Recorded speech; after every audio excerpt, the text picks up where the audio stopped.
Баршаңызға қайырлы күн, менің қымбатты алтын көрермендерім. Қал жағдайларыңыз қалай? Ұстап жатқан оразаларыңыз қабыл болсын.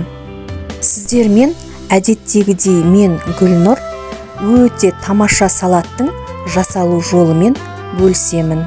Құрамы тұнып тұрған дәруменге бай бұл салат түрі ағзамызға өте пайдалы әрі жеңіл, сонымен қатар сіңімді салаттардың бірі. Дәл осы рецептпен сіздерге де жасап көруге кеңес беремін. Жасалу жолын өткізіп алмай, соңына дейін тамашалаңыздар. Бізге ең алдымен асқабақтың дәні, йогурт, консервідегі жүгері, алдын ала қайнатып қабығынан аршып алған қызылша және де 2 дана кез келген алма қажет болады. Ең алдымен алмамызды бөліктерге бөліп, одан кейін 4 бұрышты формаға келтіріп, яғни кубиктеп турап дайындап аламыз. Алманың кез келген түсін пайдалансаңыздар болады. Алманың бойында адам ағзасына қажетті темір дәрумені бар. Сол себепті алманы үнемі пайдалануды ұмытпаңыздар. Келесі кезекте алдын ала қайнатып алған қызылшамызды да дәл видеодағыдай оны да 4 бұрышты формаға келтіріп турап аламыз. Қызылша адам бойына нәр беріп, қан аздықтың алдын алады.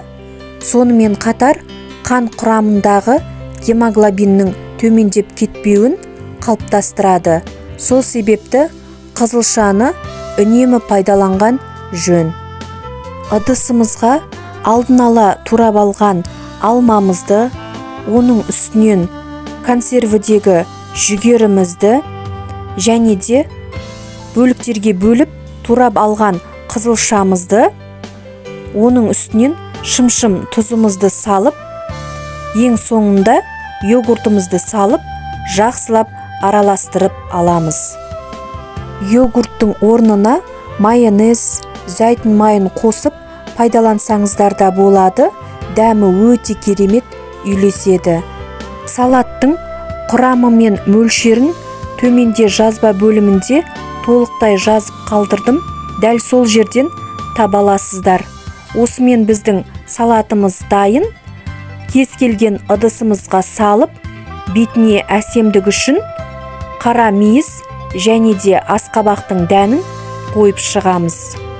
Міне, аздаған уақытта ағзамызға өте пайдалы дәруменге бай салатымыз дайын болды.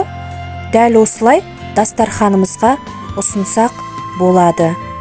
Салаттың жасалу жолы қызықтырса, каналыма кіріп, подписация батырмасын басып, және де лайктарыңызды аямай, өз пікіріңізді де қалдыра кетіңіз. Сонымен қатар, дәл осы салаттың жасалу жолын жақындарыңызбен де бөлісе отыруды ұмытпаңыздар. Кешкілік ауызашарға нағыз жеңіл салат, құрамы да өте қарапайым, үйдегі бар заттардан жасалады.